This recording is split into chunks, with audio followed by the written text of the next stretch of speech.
ಹೋದ್ವಾರ ಒಂದು ಲಾಕ್ಡೌನ್ ಟೈಮ್ಗೆ ಸರಿ ಹೊಂದುವಂಥ ಸಾಸ್ ಬೆಳೆಸ್ತಲೇ ಯಾವ ರೀತಿಯಾಗಿ ವೆಜ್ ಮಂಚೂರಿಯನ್ನ ಮಾಡ್ಕೋಬೋದು ಅಂತ ಹೇಳಿಕೊಟ್ಟಿದ್ದೆ. ಆ ವಿಡಿಯೋನ ತುಂಬ ಜನ ಇಷ್ಟಪಟ್ಟಿದ್ದೀರಾ, ತುಂಬ ಜನ ಟ್ರೈ ಮಾಡಿ ನೋಡಿ ಮತ್ತೆ ಒಂದು ಕಮೆಂಟ್ ಮಾಡಿ ತಿಳಿಸಿದ್ದೀರಾ. ತುಂಬ ಸಕ್ಕತ್ತಾಗಿ ಬಂದಿತ್ತು, ತುಂಬಾ ಇಷ್ಟಪಟ್ಟರು ಮನೇಲಿ ಎಲ್ಲರೂ ಅಂತ. ಯಾರ್ಯಾರೆಲ್ಲ ಟ್ರೈ ಮಾಡಿ ಮತ್ತೆ ಬಂದು ಕಮೆಂಟ್ ಮಾಡಿ ತಿಳಿಸಿದ್ದೀರಾ ಅವ್ರಿಗೆಲ್ಲರಿಗೂ ತುಂಬಾ ಥ್ಯಾಂಕ್ಸ್. ಆ ಕಮೆಂಟ್ಸ್ಗಳನ್ನೆಲ್ಲ ಓದಿ ನನಗೆ ತುಂಬಾ ಖುಷಿ ಆಯಿತು. ಮತ್ತು ಆ ವಿಡಿಯೋ ಕೆಳಗಡೆ ತುಂಬಾ ಕ್ವಶನ್ಸ್ಗಳು ಕೂಡ ಇದೆ. ಏನಪ್ಪ ಅಂದರೆ ಕಾರ್ನ್ಫ್ಲೋರ್ ಇಲ್ಲ ಮೇಡಮ್ ಏನು ಮಾಡೋದು, ಕಾರ್ನ್ಫ್ಲೋರ್ ಇಲ್ದಲೇ ನಮಗೊಂದು ಮಂಚೂರಿಯನ್ ರೆಸಿಪಿ ಮಾಡಿ ತೋರಿಸಿ ಅಂತ. ಅದಕ್ಕಾಗಿ ಇವತ್ತಿನ ವಿಡಿಯೋದಲ್ಲಿ ನಾನು ಯಾವುದೇ ರೀತಿಯಾದಂತಹ ಕಾರ್ನ್ಫ್ಲೋರ್ ಬಳಸ್ತಿಲ್ಲ. ಕಾರ್ನ್ಫ್ಲೋರ್ ಇಲ್ಲ ಅಂದರೆ ಯಾವ ರೀತಿಯಾಗಿ ಮಂಚೂರಿಯನ್ ಮಾಡ್ಕೋಬೋದು ಅಂತ ಇವತ್ತಿನ ವಿಡಿಯೋದಲ್ಲಿ ನೋಡೋಣ. ಮತ್ತು ನಾನು ಯೂಸ್ ಮಾಡ್ತಾ ಇರುವಂಥ ತರಕಾರಿಗಳು ಕೂಡ ತುಂಬಾ ಸಿಂಪಲ್ ಆಗಿದೆ. ಆಲೂಗೆಡ್ಡೆ ಮತ್ತು ಕ್ಯಾರೆಟ್ ಯಾರ ಮನೆಯಲ್ಲಿ ಇರೋದಿಲ್ಲ ಹೇಳಿ, ಎಲ್ಲರ ಮನೆಯಲ್ಲೂ ಆಲೂಗೆಡ್ಡೆ ಮತ್ತು ಕ್ಯಾರೆಟ್ ಇದ್ದೇ ಇರುತ್ತೆ ಅಲ್ವಾ. ಒಂದು ವೇಳೆ ಜಾಸ್ತಿ ಆಲೂಗೆಡ್ಡೆ ಇದೆ ಮನೆಯಲ್ಲಿ ಅನ್ನೋದಿದ್ರೆ ಬರೀ ಆಲೂಗೆಡ್ಡೆ ಹಾಕೊಂಡೇ ಈ ರೆಸಿಪಿನ ಮಾಡ್ಬೋದು. ಒಂದು ವೇಳೆ ಜಾಸ್ತಿ ಕ್ಯಾರೆಟ್ ಇದೆ ಅನ್ನೋದಿದ್ರೆ ಬರೀ ಕ್ಯಾರೆಟಲ್ಲೇ ಈ ರೆಸಿಪಿನ ಮಾಡ್ಬೋದು.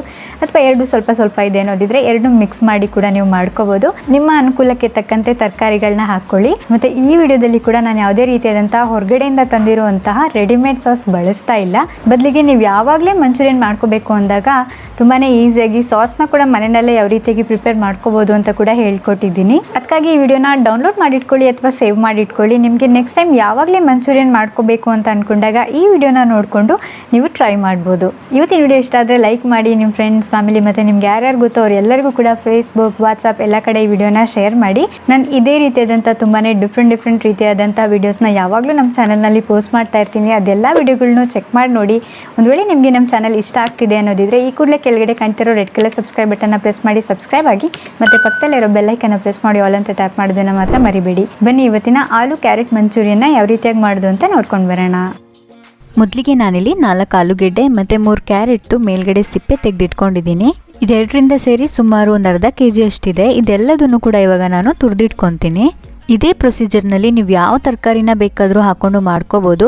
ಅಂದರೆ ಬೇಕಿದ್ರೆ ಬರೀ ಹೂಕೋಸಲ್ಲೇ ಮಾಡ್ಕೋಬೋದು, ಬರೀ ಎಲೆಕೋಸಲ್ಲೇ ಮಾಡ್ಕೋಬೋದು, ಬರೀ ಕ್ಯಾರೆಟಲ್ಲೇ ಮಾಡ್ಕೋಬೋದು, ಬರೀ ಆಲೂಗೆಡ್ಡೆಲ್ಲೇ ಮಾಡ್ಕೋಬೋದು.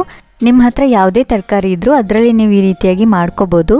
ಈ ತುರಿದಿರೋ ಆಲೂಗೆಡ್ಡೆನ ಹೀಗೆ ಹೊರಗಡೆ ಇಟ್ಟರೆ ಕಪ್ಪಾಗುತ್ತೆ. ಅದಕ್ಕಾಗಿ ತುರಿದ ತಕ್ಷಣ ಎಲ್ಲ ಆಲೂಗೆಡ್ಡೆನೂ ಕೂಡ ನೀರಲ್ಲಿ ಹಾಕಿಟ್ಕೊತಾ ಇದ್ದೀನಿ. ಇಲ್ಲಿ ಕ್ಯಾರೆಟ್ ರೆಡಿ ಇದೆ, ಆದರೆ ಈ ಆಲೂಗೆಡ್ಡೆಲಿರುವಂಥ ನೀರನ್ನೆಲ್ಲ ತೆಗಿತಾ ಇದ್ದೀನಿ. ಮೊದಲಿಗೆ ತೆಗೆದುಬಿಟ್ಟು ಮತ್ತೆ ಇನ್ನೊಂದು ಸರಿ ನೀರು ಹಾಕ್ಕೊಂಡು ತೊಳೆದು ಆ ನೀರನ್ನ ಪೂರ್ತಿ ಸೋರು ಹಾಕಿಬಿಟ್ಟು ನಂತರನೇ ಇದನ್ನು ಗೋಬಿ ಮಾಡಲಿಕ್ಕೆ ಯೂಸ್ ಮಾಡಬೇಕಾಗತ್ತೆ. ನೀರಿದ್ದರೆ ಹಾಗೆ ಚೆನ್ನಾಗಿರೋದಿಲ್ಲ, ಅದಕ್ಕೆ ಒಂಚೂರು ನೀರು ಇಲ್ದಲೇ ಇರೋ ಥರ ಸೋರು ಹಾಕ್ಕೊಳ್ಳಿ. ಇವಾಗ ಮಂಚೂರಿಯನ್ ಮಾಡಲಿಕ್ಕೆ ಮಿಕ್ಸ್ಚರ್ ರೆಡಿ ಮಾಡ್ಕೊಳ್ಳೋಣ. ಒಂದು ದೊಡ್ಡ ಪಾತ್ರೆಯಲ್ಲಿ 2 ತರಕಾರಿನ ಹಾಕ್ಕೊಂಡು ಮಿಕ್ಸ್ ಮಾಡ್ಕೊತಾ ಇದ್ದೀನಿ. 1 ಸಣ್ಣ ಚಮಚದಷ್ಟು ಶುಂಠಿ ಬೆಳ್ಳುಳ್ಳಿ ಪೇಸ್ಟ್ ಹಾಕ್ಕೊಂಡಿದ್ದೀನಿ. 1/4 ಚಮಚದಷ್ಟು ಕಾಳು ಮೆಣಸಿನ ಪುಡಿ ಮತ್ತು 2 ಚಮಚದಷ್ಟು ಅಚ್ಚಕಾರದ ಪುಡಿ ಹಾಕ್ಕೊಂಡಿದ್ದೀನಿ. ಉಪ್ಪು ಮತ್ತು ಖಾರನ ನೀವು ನಿಮ್ಮ ಟೇಸ್ಟ್ಗೆ ತಕ್ಕಂತೆ ನೀವು ಚೇಂಜ್ ಮಾಡ್ಕೋಬೋದು. ರುಚಿಗೆ ತಕ್ಕಷ್ಟು ಉಪ್ಪು ಹಾಕ್ಕೊಂಡು ಇದನ್ನ ಇವಾಗ ಚೆಂದ ಮಿಕ್ಸ್ ಮಾಡ್ಕೊತಾ ಇದ್ದೀನಿ ತರಕಾರಿ ಜೊತೆ. ಇವಾಗ ಇದಕ್ಕೆ ಹಿಟ್ಟುಗಳನ್ನ ಹಾಕ್ಕೊಳ್ಳೋಣ. 5 ದೊಡ್ಡ ಚಮಚದಷ್ಟು ಮೈದಾ ಹಿಟ್ಟು ಹಾಕ್ಕೊಂಡಿದ್ದೀನಿ ಮತ್ತು ಕಾರ್ನ್ಫ್ಲೋರ್ ಬದಲಿಗೆ 2 ಚಮಚದಷ್ಟು ಅಕ್ಕಿ ಹಿಟ್ಟನ್ನ ಹಾಕ್ಕೊಂಡಿದ್ದೀನಿ.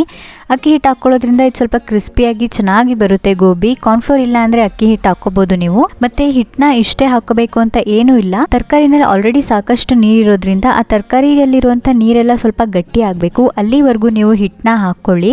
ಮತ್ತು ಇದು ನೀರು ಥರ ಆಗ್ತಿದ್ರೆ, ಇನ್ನೂ ಗಟ್ಟಿ ಆಗಿಲ್ಲ ಅನ್ನೋದಿದ್ರೆ ಸ್ವಲ್ಪನೇ ಮೈದಾ ಹಿಟ್ಟು ಆ್ಯಡ್ ಮಾಡ್ಕೊತ ಗೋಬಿ ಮಿಕ್ಸ್ಚರ್ ಅದಕ್ಕೆ ಬರೋ ರೀತಿ ಕಲಿಸ್ಕೊಳ್ಳಿ. ಜಾಸ್ತಿ ಹಿಟ್ಟನ್ನು ಕೂಡ ಹಾಕೊಳ್ಳೋ ಹಾಗಿಲ್ಲ, ನಾವೇನು ಬಜ್ಜಿ ಬೋಂಡ ಮಾಡ್ತಾ ಇಲ್ಲ ಅಲ್ವಾ, ಅದಕ್ಕಾಗಿ ಸ್ವಲ್ಪ ಅದು ಟೈಟ್ ಆಗಬೇಕು ಹಿಟ್ಟು. ಆ ರೀತಿಯಾಗಿ ಆಗೋವರೆಗೂ ನಾವು ಹಿಟ್ಟು ಹಾಕೊಂಡ್ರೆ ಸಾಕು. ನೀವಿಲ್ಲಿ ನೋಡ್ತಾ ಇರ್ಬೋದು, ಈ ಥರ ಕೈಯಲ್ಲಿ ಇದು ಮಾಡಿದರೆ ಇನ್ನೂ ಹಾಗೆ ಪುಡಿ ಬೀಳ್ತಿದೆ ಉದ್ರುದ್ರಾಗಿ. ಆ ರೀತಿಯಾಗಿದ್ರೆ ಉಂಡೆ ಕಟ್ಟಿ ಬಿಡ್ಲಿಕ್ಕೆ ಆಗೋದಿಲ್ಲ ಎಣ್ಣೆಗೆ. ಅದಕ್ಕಾಗಿ ಮತ್ತೆ ಸ್ವಲ್ಪ ಮೈದಾ ಹಿಟ್ಟು ಹಾಕ್ಕೊಂಡು ಕಲಿಸ್ಕೊಂಡು ಗಟ್ಟಿ ಮಾಡ್ಕೊತಾ ಇದ್ದೀನಿ. ಎಣ್ಣೆ ಬಿಡಲಿಕ್ಕೆ ಉಂಡೆ ಕಟ್ಟಲಿಕ್ಕೆ ಈ ರೀತಿಯಾಗೆಲ್ಲ ಟೈಟಾಗಿ ಗಟ್ಟಿಯಾಗಿ ಉಂಡೆ ಕಟ್ಕೋಬೇಡಿ. ಜಸ್ಟ್ ಸಾಫ್ಟಾಗಿ ಈ ರೀತಿಯಾಗಿ ಉಂಡೆ ಕಟ್ಕೊಂಡ್ರೆ ಸಾಕು. ಯಾಕಂದರೆ ನಾವು ಕೊನೆಯಲ್ಲಿ ಮಸಾಲೆ ಎಲ್ಲ ಹಾಕಿ ಫ್ರೈ ಮಾಡಬೇಕಾದ್ರೆ ನೀಟಾಗಿ ಮಸಾಲೆ ಎಲ್ಲ ಇಟ್ಕೊಳ್ಳೋದಿಲ್ಲ ಒಳಗಡೆ.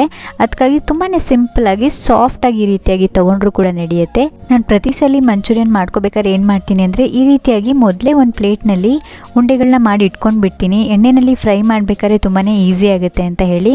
ಹೀಗೆ ಮಾಡಿಕೊಂಡ್ರೆ ಜಾಸ್ತಿ ಗ್ಯಾಸ್ ಕೂಡ ವೇಸ್ಟ್ ಆಗೋದಿಲ್ಲ, ಎಲ್ಲ ಉಂಡೆಗಳು ಒಂದೇ ಹದದಲ್ಲಿ ಬೇಯುತ್ತೆ ಕೂಡ. ಅದಕ್ಕಾಗಿ ನಾನು ಈ ರೀತಿಯಾಗಿ ಮೊದಲೇ ಉಂಡೆಗಳನ್ನ ಮಾಡಿಟ್ಕೊಂಡು ಬಿಡ್ತೀನಿ. ಎಣ್ಣೆ ಚೆನ್ನಾಗಿ ಕಾದ್ಮೇಲೆ ಇದನ್ನೆಲ್ಲ ಡೀಪ್ ಫ್ರೈ ಮಾಡ್ಕೊಳ್ಳೋಣ. ಹೈ ಫ್ಲೇಮ್ನಲ್ಲೇ ಇರಬೇಕು, ಯಾಕಂದರೆ ನಾವು ತುಂಬ ಉಂಡೆಗಳನ್ನ ಒಟ್ಟಿಗೆ ಬೇಯಿಸ್ಕೊತಿರ್ತೀವಲ್ವ, ಹೀಟ್ ಕಮ್ಮಿ ಆಗುತ್ತೆ. ಅದಕ್ಕಾಗಿ ಹೈ ಫ್ಲೇಮ್ನಲ್ಲೇ ಮಾಡ್ಕೊಳ್ಳಿ. ಉಂಡೆಗಳನ್ನೆಲ್ಲ ಎಣ್ಣೆಗೆ ಹಾಕೊಂಡ್ಮೇಲೆ ಒಂದು 2-3 ನಿಮಿಷ ಅದು ಒಂದು ಸೈಡ್ ಚೆನ್ನಾಗಿ ಬೇಯಲಿ. ಆ ನಂತರನೇ ಅದನ್ನು ತಿರುಗಿಸ್ಕೊಂಡು ಬೇಯಿಸ್ಕೊಳ್ಳಿ.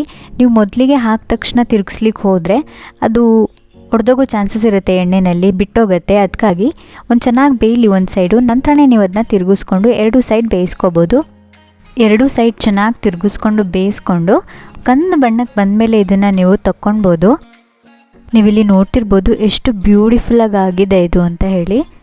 ಈ ಕಲರ್ ಬಂದಮೇಲೆ ನೀವು ಇದನ್ನು ತೆಕ್ಕೊಳ್ಳಿ ಎಣ್ಣೆಯಿಂದ. ಇನ್ನು ಸಾಸ್ ವಿಷಯಕ್ಕೆ ಬಂದರೆ ನನ್ನ ಹತ್ರ ಇಲ್ಲಿ ತುಂಬ ಬೇರೆ ಬೇರೆ ಕಂಪ್ನಿದು ತುಂಬ ಬೇರೆ ಬೇರೆ ರೀತಿಯಾದಂತಹ ಸಾಸ್ಗಳು, ಕೆಚಪ್ಗಳು ಇದೆ. ಅದರಲ್ಲಿ ಇಂಗ್ರೀಡಿಯೆಂಟ್ಸ್ನ ನೋಡಿದಾಗ ಎಲ್ಲ ಇಂಗ್ರೀಡಿಯೆಂಟ್ಸ್ ಕೂಡ ಸ್ವಲ್ಪ ಸಿಮಿಲರ್ ಇದೆ. ಅದಕ್ಕಾಗಿ ಇದೇ ಇಂಗ್ರೀಡಿಯೆಂಟ್ಸ್ನ ಬಳಸ್ಕೊಂಡು ನಮ್ಮ ಟೇಸ್ಟ್ಗೆ ಸರಿ ಹೊಂದೋ ರೀತಿ ಟೊಮ್ಯಾಟೊ ಸಾಸ್, ಚಿಲ್ಲಿ ಸಾಸ್ ಎರಡೂ ಕೂಡ ಒಂದರಲ್ಲೇ ಟೇಸ್ಟ್ ಬರೋ ರೀತಿ ಒಂದು ಸಾಸ್ ರೆಡಿ ಮಾಡ್ಕೊಳ್ಳೋಣ. ಇವಾಗ 4 ಟೊಮ್ಯಾಟೊನ ಕಟ್ ಮಾಡಿ ಹಾಕ್ಕೊಂಡಿದ್ದೀನಿ. ಒಂದು ಸಣ್ಣ ಸೈಜ್ದು ಅರ್ಧ ಈರುಳ್ಳಿ ಹಾಕ್ಕೊಂಡಿದ್ದೀನಿ. 2 ಮೆಣಸಿನ್ಕಾಯಿ ಮತ್ತು 3 ಒಣಮೆಣಸಿನ್ಕಾಯಿ ಹಾಕೋತಾ ಇದ್ದೀನಿ. ಒಂದು ವೇಳೆ ಒಣಮೆಣಸಿನ್ಕಾಯಿ ಇಲ್ಲ ಅನ್ನೋದಿದ್ರೆ ನೀವು ಬೇಕಿದ್ರೆ ಕೊನೆಯಲ್ಲಿ ಖಾರ ಪುಡಿ ಹಾಕೋಬೋದು. ನಾನಿಲ್ಲಿ 3 ಒಣಮೆಣಸಿನ್ಕಾಯಿ ಹಾಕ್ಕೊತಾ ಇದ್ದೀನಿ. ಕಲರ್ಗೋಸ್ಕರ ಒಂದು ಬ್ಯಾಡಗಿ ಮೆಣಸಿನ್ಕಾಯಿ ಹಾಕೋತಿದ್ದೀನಿ. ಇದು ಹಾಕ್ಕೊಂಡಿಲ್ಲ ಅಂದರೂ ನಡೆಯುತ್ತೆ, ಇದರಲ್ಲೇನು ಜಾಸ್ತಿ ಖಾರ ಬರೋದಿಲ್ಲ, ಜಸ್ಟ್ ಕಲರ್ಗೋಸ್ಕರ ಹಾಕೋತಾ ಇದ್ದೀನಿ. ಇದ್ದರೆ ಹಾಕ್ಕೊಳ್ಳಿ ಅಷ್ಟೇ. 6 ದೊಡ್ಡ ಚಮಚದಷ್ಟು ಸಕ್ಕರೆ ಹಾಕ್ಕೊಂಡಿದ್ದೀನಿ. ರುಚಿಗೆ ತಕ್ಕಷ್ಟು ಉಪ್ಪು ಹಾಕಿ ಮತ್ತು ಒಂದು ಸಣ್ಣ ಕಾಫಿ ಗ್ಲಾಸಷ್ಟು ನೀರು ಹಾಕ್ಕೊಂಡ್ಬಿಟ್ಟು ಇದನ್ನ ಪ್ರೆಷರ್ ಕುಕ್ ಮಾಡಿಕೊಂಡು 2 ವಿಷಲ್ ತೊಗೊಂಡಿಟ್ಕೊಂಡಿದ್ದೀನಿ. ಇದು ಪೂರ್ತಿ ತಣ್ಣಗಾಗಿದೆ. ಇದನ್ನ ಇವಾಗ ಮಿಕ್ಸಿ ಜಾರ್ಗೆ ಹಾಕ್ಕೊಳ್ಳೋಣ. ನೀರು ಸಮೇತ ಹಾಕ್ಕೊಳ್ಳಿ, ನಮಗೆ ನೀರು ಕೂಡ ಬೇಕು ಸಾಸ್ ಮಾಡಲಿಕ್ಕೆ. ಅದಕ್ಕಾಗಿ ಒಂದು ಅರ್ಧ ಚಮಚದಷ್ಟು ಶುಂಠಿ ಬೆಳ್ಳುಳ್ಳಿ ಪೇಸ್ಟ್ ಹಾಕ್ಕೊಂಡಿದ್ದೀನಿ. ಅರ್ಧ ಹೋಳಷ್ಟು ನಿಂಬೆಹಣ್ಣು ಹಿಂಡ್ಕೊಂಡಿದ್ದೀನಿ. ಒಂದು ವೇಳೆ ನೀವು ತೊಗೊಂಡಿರೋವಂಥ ಟೊಮ್ಯಾಟೊ ಹಣ್ಣು ತುಂಬ ಹುಳಿ ಇದೆ ಅನ್ನೋದಿದ್ರೆ ನಿಂಬೆಹಣ್ಣು ಹಾಕೋ ಅವಶ್ಯಕತೆ ಇಲ್ಲ. ಮತ್ತು ಸ್ವಲ್ಪ ಉಪ್ಪು ಹಾಕ್ಕೊಂಡು ಪೂರ್ತಿ ನುಣ್ಣಗಾಗೋ ರೀತಿ ಇದನ್ನು ರುಬ್ಕೊತಾ ಇದ್ದೀನಿ. ನೋಡ್ತಿದ್ದೀರಲ್ವ, ಈ ರೀತಿಯಾಗಿ ಸಾಸ್ ಅದಕ್ಕೆ ಚೆಂದ ರುಬ್ಕೋಬೇಕು.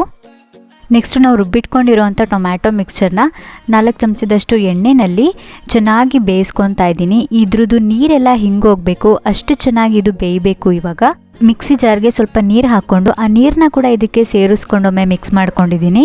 ಇದಕ್ಕೆ ಎಲ್ಲ ಸ್ಪೈಸಸ್ನ ಹುರಿದ್ಬಿಟ್ಟು ಪುಡಿ ಮಾಡಿ ಹಾಕ್ತಾರೆ.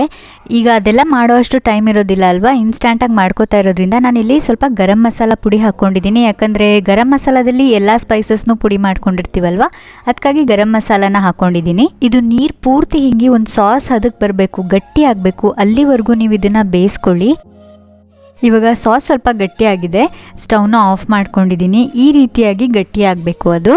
ಇವಾಗ ಮಂಚೂರಿಯನ್ನ ಫ್ರೈ ಮಾಡ್ಕೊಳ್ಳೋಕ್ಕೆ ಮುಂಚೆ ಒಂದು ಮಿಕ್ಸ್ಚರ್ ರೆಡಿ ಮಾಡ್ಕೊಳ್ಳೋಣ.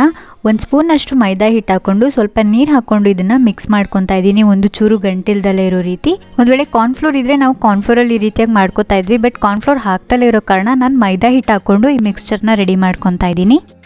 ಇದಕ್ಕೆ ಸ್ವಲ್ಪ ಕಲರ್ ಹಾಕ್ಕೊಂಡು ಮಿಕ್ಸ್ ಮಾಡ್ಕೊತಾ ಇದ್ದೀನಿ. ಕಲರ್ ಹಾಕಲೇಬೇಕು ಅಂತ ಏನಿಲ್ಲ, ನೀವು ಹೆಲ್ದಿಯಾಗಿ ಮಾಡ್ಕೋಬೇಕು ಅನ್ನೋದಿದ್ರೆ ಹಾಕ್ಕೊಳ್ಳೋಕೆ ಹೋಗಬೇಡಿ. ಅಥವಾ ನಾನು ಹಾಕ್ಕೋತೀನಿ ಅನ್ನೋದಿದ್ರೆ ಮಾಮೂಲಿ ಕೇಸರಿ ಬಾತ್ಗೆಲ್ಲ ಹಾಕೋವಂಥ ಕಲರ್ ಇರುತ್ತಲ್ವ, ಅದನ್ನೇ ಸ್ವಲ್ಪ ಹಾಕ್ಕೊಂಡ್ರೂ ನಡೆಯುತ್ತೆ. ಇವಾಗ ಫೈನಲ್ ಆಗಿ ಮಂಚೂರಿಯನ್ನ ಫ್ರೈ ಮಾಡ್ಕೊಳ್ಳೋಣ. 2 ಸ್ಪೂನಷ್ಟು ಎಣ್ಣೆ ಹಾಕ್ಕೊಂಡಿದ್ದೀನಿ. ಎಣ್ಣೆ ಬಿಸಿ ಆದ ನಂತರ ಅರ್ಧ ಈರುಳ್ಳಿನ ಸಣ್ಣದಾಗಿ ಕಟ್ ಮಾಡಿ ಹಾಕ್ಕೊಂಡು ಸ್ವಲ್ಪ ಫ್ರೈ ಮಾಡ್ಕೊತಾ ಇದ್ದೀನಿ. ಕ್ಯಾಪ್ಸಿಕಮ್ ಅಂದರೆ ದಪ್ಪ ಮೆಣಸಿನ್ಕಾಯಿ ಇದ್ದರೆ ಒಂದು ಅರ್ಧ ದಪ್ಪ ಮೆಣಸಿನ್ಕಾಯಿನ ಕಟ್ ಮಾಡಿ ಹಾಕ್ಕೊಳ್ಳಿ.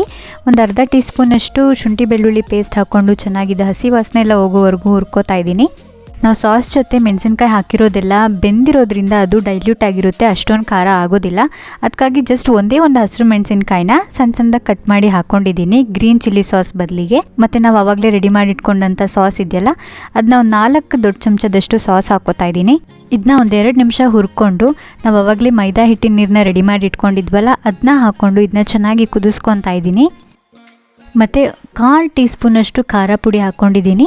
ಅರ್ಧ ಟೀ ಸ್ಪೂನಷ್ಟು ಧನಿಯಾ ಪುಡಿ, ಸ್ವಲ್ಪ 1-2 ಚಿಟಿಕೆಯಷ್ಟು ಗರಂ ಮಸಾಲ ಹಾಕ್ಕೊಂಡು ಮಿಕ್ಸ್ ಮಾಡ್ಕೊತಾ ಇದ್ದೀನಿ.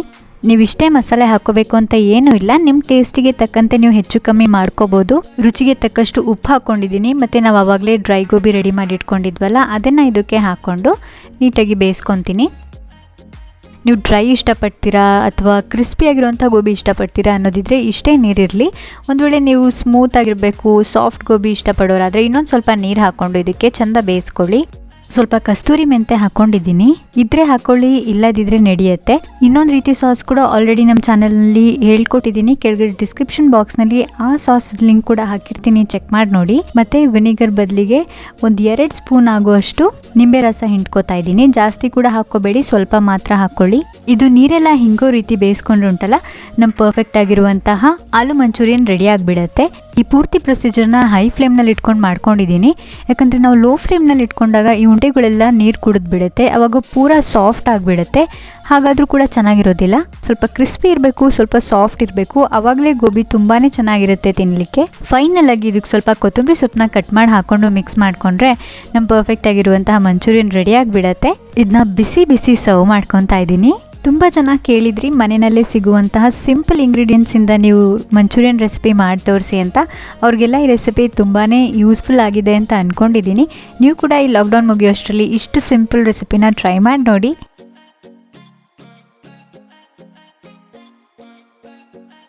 ನೋಡಿದ್ರಲ್ವಾ ನಮ್ಮ ದೇಸಿ ಸ್ಟೈಲ್ ಮಂಚೂರಿಯನ್ ಯಾವ ರೀತಿಯಾಗಿ ಮಾಡೋದು ಅಂತ. ನೀವು ಕೂಡ ಟ್ರೈ ಮಾಡಿ ನೋಡಿ ಹೇಗೆ ಬಂತು ಅಂತ ನನಗೆ ಕಮೆಂಟ್ ಮಾಡಿ ತಿಳಿಸಿ. ನಿಮ್ಗೆ ಯಾವುದೇ ರೀತಿಯಾದಂಥ ರೆಸಿಪಿ ರಿಕ್ವೆಸ್ಟ್ಸ್ ಇದ್ರೂ ಕೂಡ ನನಗೆ ಕಮೆಂಟ್ ಮಾಡಿ ತಿಳಿಸ್ಬೋದು. ಇವತ್ತಿನ ವಿಡಿಯೋ ಇಷ್ಟ ಆದರೆ ಲೈಕ್ ಮಾಡಿ, ನಿಮ್ಮ ಫ್ರೆಂಡ್ಸ್ ಫ್ಯಾಮಿಲಿ ಎಲ್ಲರಿಗೂ ಶೇರ್ ಮಾಡಿ. ನೀವೇನು ನಮ್ಮ ಚಾನಲ್ಗೆ ಸಬ್ಸ್ಕ್ರೈಬ್ ಆಗಿಲ್ಲ ಅನ್ನೋದಿದ್ರೆ ಈ ಕೂಡಲೇ ಸಬ್ಸ್ಕ್ರೈಬ್ ಮಾಡ್ಕೊಳ್ಳಿ. ನಾನು ನಿಮಗೆ ಸಿಗ್ತೀನಿ ಮತ್ತೊಂದು ವಿಡಿಯೋ ಜೊತೆ. ಅಲ್ಲಿವರೆಗೂ ಹ್ಯಾಪಿ ಕುಕಿಂಗ್.